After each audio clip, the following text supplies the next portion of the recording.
ಗುತ್ತಿಗೆ ನೌಕರರ ಸಮಸ್ಯೆಗಳ ಬಗ್ಗೆ the common people welfare foundation ಕಳೆದ ಕೆಲವು ವರ್ಷಗಳಿಂದ ಹೋರಾಟ ಮಾಡುತ್ತಾ ಬಂದಿದೆ. ಇದು ನಮ್ಮ ದೇಶದ ಒಂದು ದೊಡ್ಡ ಸಾಂಕ್ರಾಮಿಕ ರೋಗವಾಗಿ ಹಬ್ಬುತ್ತಿದೆ.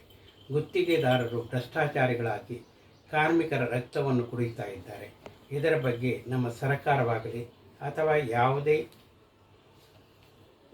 ಕಾರ್ಮಿಕ ಆಯೋಗವಾಗಲಿ ಯಾವುದೇ ರೀತಿಯಲ್ಲಿ ಅವರ ಮೇಲೆ ಆ್ಯಕ್ಷನ್ ತಗೊಳ್ಳುವ ಪರಿಸ್ಥಿತಿಯಲ್ಲಿ ಇಲ್ಲ. ಈಗಾಗಲೇ ನಾವು ಸ್ಟೇಟ್ ಬ್ಯಾಂಕ್ ಆಫ್ ಇಂಡಿಯಾ ಹಾಗೂ ಉಳಿದ ಕೇಂದ್ರೀಯ ಬ್ಯಾಂಕುಗಳ ಡಿ ಗ್ರೂಪ್ ವರ್ಕರ ಬಗ್ಗೆ ಹೋರಾಟವನ್ನು ಮಾಡಿ ನಾವು ಸರ್ಕಾರಕ್ಕೆ ಇನ್ನು ಮುಂದೆ ಗುತ್ತಿಗೆದಾರರು ಇರಬಾರದು, ಸಹಕಾರಿ ಸಂಘಗಳ ಮೂಲಕವೇ ಎಲ್ಲ ಮಾಲೀಕರು ಕರಾರು ಪತ್ರಗಳನ್ನು ಮಾಡಿ ಅವರಿಂದಲೇ ಅವರಿಗೆ ಬೇಕಾದ ನೌಕರರನ್ನು ಪಡೆಯಬೇಕೆಂಬ ಒಂದು ಪತ್ರಾಂದೋಲನವನ್ನು ಕಳೆದ 10 ವರ್ಷದಿಂದ ಮಾಡುತ್ತಾ ಬಂದಿದ್ದೇವೆ. ಈಗಾಗಲೇ ಅದನ್ನು ಒಪ್ಪಿಗೆ ಕೊಟ್ಟು ಕರ್ನಾಟಕದ ಕೆಲವೊಂದು ಜಿಲ್ಲಾಧಿಕಾರಿಗಳು ಸಹಕಾರಿ ಸಂಘಗಳನ್ನು ಮಾಡುವುದಕ್ಕಾಗಿ ಪಂಚಾಯತ್ ಲೆವೆಲ್ ಮೂಲಕ ಆದೇಶವನ್ನು ಹೊರಡಿಸಿದ್ದಾರೆ. ಆದರೆ ನಿಮಾನ್ಸ್ ಎಂಬ ದೇಶದ ಅತಿ ದೊಡ್ಡ ಮಾನಸಿಕ ಹಾಸ್ಪಿಟಲ್ ಆಗಿಯೂ ಅಲ್ಲಿ ಗುತ್ತಿಗೆದಾರರು ತಾವೇ ಶ್ರೇಷ್ಠರು, ನಮ್ಮನ್ನು ಬಿಟ್ಟು ಬೇರೆ ಯಾರೂ ಶ್ರೇಷ್ಠರಿಲ್ಲ ಎಂಬುದಾಗಿ SIS ಏಜೆನ್ಸಿ ಅಲ್ಲಿ ಇರುವ ಸೆಕ್ಯೂರಿಟಿ ಗಾರ್ಡ್ಗಳಿಗೆ ಕೊಡುವ ತೊಂದರೆಯನ್ನು ಅಲ್ಲಿಯ ರಿಜಿಸ್ಟರು ಯಾವ ರೀತಿಯಲ್ಲೂ ಕೇಳುವುದಕ್ಕೆ ಸಿದ್ಧರಿಲ್ಲ. ಕಾರಣ ನಮ್ಮ ದೇಶದ ಭ್ರಷ್ಟಾಚಾರ ಹಾಗೂ IS ಆಫೀಸರು ತಮಗಿಂತ ಮೇಲೆ ಅಧಿಕಾರಿಗಳು ಇಲ್ಲ ಎಂಬ ಭಾವನೆಯಿಂದ ನಿಮಾನ್ಸ್ ಹಾಸ್ಪಿಟಲಿನ ರಿಜಿಸ್ಟರು ನಾವು ಬರೆದ 100 ಪತ್ರಗಳಿಗೆ ಇದುವರೆಗೆ ಉತ್ತರವನ್ನು ಕೊಡಲಿಲ್ಲ. ಅದು ಅಲ್ಲದೆ ಕೇಂದ್ರೀಯ ಕಾರ್ಮಿಕ ಆಯೋಗವು ಅವರ ಮೇಲೆ ಮಾಡಿದ ದಾಖಲೆಗಳ ಮೇಲೆ ಇನ್ವೆಸ್ಟಿಗೇಷನ್ ಮಾಡಿ ಅವರು ಕಡಿಮೆ ಎಂದರೆ 80% ಕಾರ್ಮಿಕ ಕಾನೂನನ್ನು ಉಲ್ಲಂಘನೆ ಮಾಡಿದ್ದಾರೆ ಎಂದು ಅವರ ಮೇಲೆ ಪೆನಲ್ಟಿಯನ್ನು ಹಾಕಿದರೂ ಕೂಡ ಅಲ್ಲಿಯ ರಿಜಿಸ್ಟರ್ ತಾನೇ ಪ್ರಮುಖ ವ್ಯಕ್ತಿ ದೇಶದ್ದು, ನನ್ನನ್ನು ಯಾರೂ ಮೀರಲು ಸಾಧ್ಯವಿಲ್ಲ ಎಂಬ ಉದ್ದೇಶದಿಂದ ಅವರು ಕೊಟ್ಟ ಕಾನೂನಿನ ಆರ್ಡರಿನ ಪ್ರಕಾರ ಯಾವುದೇ ಕಾರ್ಯವನ್ನು ಇದುವರೆಗೆ ಮಾಡಲಿಲ್ಲ. ಇದಕ್ಕೆ ಮೂಲ ಕಾರಣ ನಮ್ಮ ದೇಶದಲ್ಲಿ ನಡೆಯುವ ಭ್ರಷ್ಟಾಚಾರ ಹಾಗೂ IS IPS ಆಫೀಸರ್ಗಳು ತಮ್ಮದೇ ಆದ ಕಾನೂನುಗಳನ್ನು ದೇಶದ ಮುಂದೆ ಇಟ್ಟು ಬಡ ಜನರ ರಕ್ತವನ್ನು ಕುಡಿಯುತ್ತಿದ್ದಾರೆ. ನಮ್ಮ ಫೌಂಡೇಶನ್ ಈಗಾಗಲೇ ನಿಮಾನ್ಸ್ ಹಾಸ್ಪಿಟಲಿನ ಸೆಕ್ಯೂರಿಟಿ ಗಾರ್ಡಿನ ಕೋಆಪರೇಟಿವ್ ಸೊಸೈಟಿಯನ್ನು ರಿಜಿಸ್ಟ್ರೇಷನ್ ಮಾಡಿದ್ದೇವೆ. ನಾವು ಕೂಡಲೇ ಪತ್ರವನ್ನು ರಿಜಿಸ್ಟರಿಗೆ ಬರೆದು ಈಗ ಇರುವ SIS ಏಜೆನ್ಸಿಯ ಕಾಂಟ್ರಾಕ್ಟನ್ನು ಮುಕ್ತಾಯಗೊಳಿಸಿ ಕಾರ್ಮಿಕ ಸಹಕಾರಿ ಸಂಘಗಳ ಮೂಲಕವೇ ತಾವು ಅವರ ಅಗ್ರಿಮೆಂಟು ಅಥವಾ ಕಾನೂನು ಪತ್ರವನ್ನು ಮಾಡತಕ್ಕದ್ದು ಎಂಬುದಾಗಿ ನಾವು ಪತ್ರವನ್ನು ಬರೆಯುತ್ತಿದ್ದೇವೆ. ಒಂದು ವೇಳೆ ಅಲ್ಲಿಯ ರಿಜಿಸ್ಟರ್ ಆಗಲಿ, ಅಲ್ಲಿಯ ಡೈರೆಕ್ಟರ್ ಆಗಲಿ ಅಥವಾ PRಗಳಾಗಲಿ, ಸೆಕ್ಯೂರಿಟಿ ಮ್ಯಾನೇಜರ್ ಆಗಲಿ ಇದಕ್ಕೆ ಅಡ್ಡ ಬಂದಲ್ಲಿ ನಮ್ಮ ಉಪವಾಸ ಸತ್ಯಾಗ್ರಹವನ್ನು ನಿಮಾನ್ಸ್ ಹಾಸ್ಪಿಟಲಿನ ಬಾಗಿಲಲ್ಲೇ ಮಾಡುತ್ತೇವೆ. ಇದು ನಮ್ಮ ಹೋರಾಟ. ಈಗಾಗಲೇ ಕೇಂದ್ರ ಸರ್ಕಾರದ ಸ್ಟೇಟ್ ಬ್ಯಾಂಕ್ ಎಂಪ್ಲಾಯಿಯ ಹೊರಗುತ್ತಿಗೆ ನೌಕರರ ಸಹಕಾರಿ ಸಂಘವನ್ನು ಮಾಡಿ ಅಲ್ಲಿಯೂ ಕೂಡ ನಾವು ಪತ್ರವನ್ನು ಬರೆದಿದ್ದೇವೆ.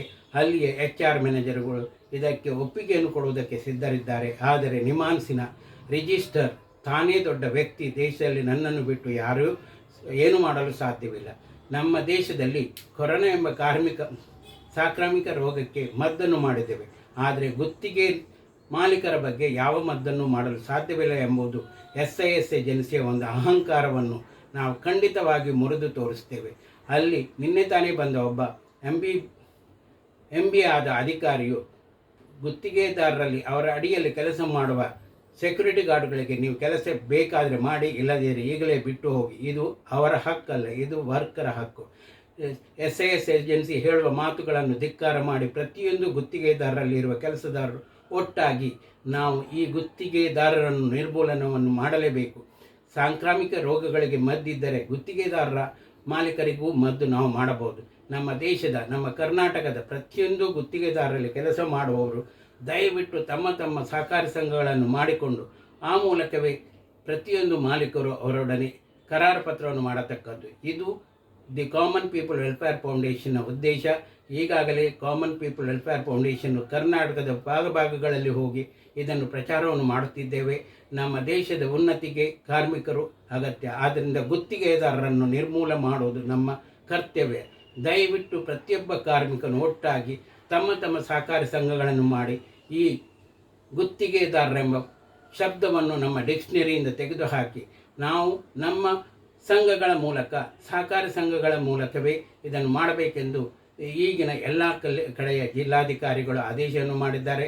ಈಗಾಗಲೇ ಧಾರವಾಡ, ಚಿತ್ರದುರ್ಗ ಹಾಗೂ ಕೆಲವೊಂದು ನಾರ್ತ್ ಕರ್ನಾಟಕದಲ್ಲಿ ರಿಜಿಸ್ಟ್ರೇಷನ್ ಆಗಿ ಈಗಾಗಲೇ ಸರ್ಕಾರವು ಅವರಲ್ಲಿ ಕರಾರು ಪತ್ರಗಳನ್ನು ಮಾಡಿದ್ದೇವೆ. ಅದೇ ರೀತಿ ನಿಮಾನ್ಸ್ ಹಾಸ್ಪಿಟಲಲ್ಲಿ ಇನ್ನು 2 ತಿಂಗಳೊಳಗೆ ನಮ್ಮ ಸಹಕಾರಿ ಸಂಘಗಳನ್ನು ಮಾಡಿ ಅಲ್ಲಿಯ ರಿಜಿಸ್ಟ್ರೇಷನ್ ನಮ್ಮೊಡನೆ ಮಾತುಕತೆಯನ್ನು ಮಾಡದೇ ಇದ್ದರೆ ನಾವು ಉಪವಾಸ ಸತ್ಯಾಗ್ರಹವನ್ನು ಖಂಡಿತವಾಗಿಯೂ ನಿಮಾನ್ಸ್ ಹಾಸ್ಪಿಟಲ್ನ ಮುಂದೆ ಮಾಡುತ್ತೇವೆ.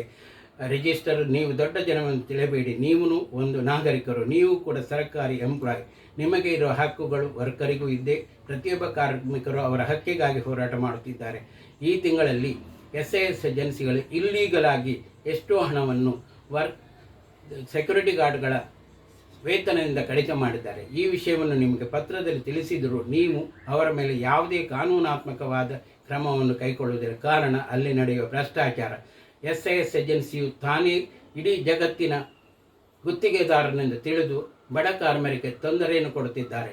ಈ ತೊಂದರೆಯನ್ನು ನಾವು ಖಂಡಿತವಾಗಿಯೂ ನಿರ್ಮೂಲನೆ ಮಾಡುತ್ತೇವೆ. ಇನ್ನು 2 ತಿಂಗಳೊಳಗೆ ನಾವು SISನ ಕರಾರು ಪತ್ರವನ್ನು ಮುಕ್ತಾಯ ಮಾಡದೇ ಇದ್ದರೆ ನಮ್ಮ ಸಹಕಾರಿ ಸಂಘವು ಏನು ಪ್ರಯೋಜನವಿಲ್ಲವೆಂದು ತಿಳಿದು ಬರುತ್ತದೆ. ಇದಕ್ಕಾಗಿಯೇ ಜಾಯಿಂಟ್ ರಿಜಿಸ್ಟರ್ ಆಫ್ ಕೋಆಪರೇಟಿವ್ ಸೊಸೈಟಿಯಲ್ಲಿ ಈ ಒಂದು ಆದೇಶವನ್ನು ಪ್ರತಿಯೊಂದು ಗುತ್ತಿಗೆದಾರರು ಅವರವರ ಕಾರ್ಮಿಕರು ಸಂಘಗಳನ್ನು ಮಾಡಿ ಕೂಡಲೇ ಸರ್ಕಾರಕ್ಕೆ ಪತ್ರವನ್ನು ಬರೆದು ಅಲ್ಲಿ ನಡೆಯುವ ಸರ್ಕಾರಿ ಕಚೇರಿಗಳಲ್ಲಿ ನಡೆಯುವ ಗುತ್ತಿಗೆದಾರರನ್ನು ನಿರ್ಮೂಲನೆ ಮಾಡಲೇಬೇಕೆಂಬ ಆದೇಶವನ್ನು ಹೊರಡಿಸಿದ್ದಾರೆ.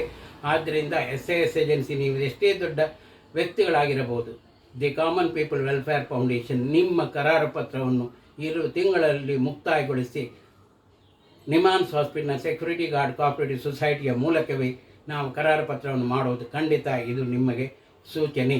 ನಾವು ನಿಮ್ಮಂಥ ಸಾಂಕ್ರಾಮಿಕ ರೋಗಿಗಳನ್ನು ನಾವು ದೇಶದಲ್ಲಿ ನಿಲ್ಲುವುದಕ್ಕೆ ಬಿಡುವುದಿಲ್ಲ.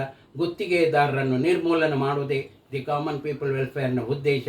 ಜೈ ಹಿಂದ್, ಜೈ ಕರ್ನಾಟಕ.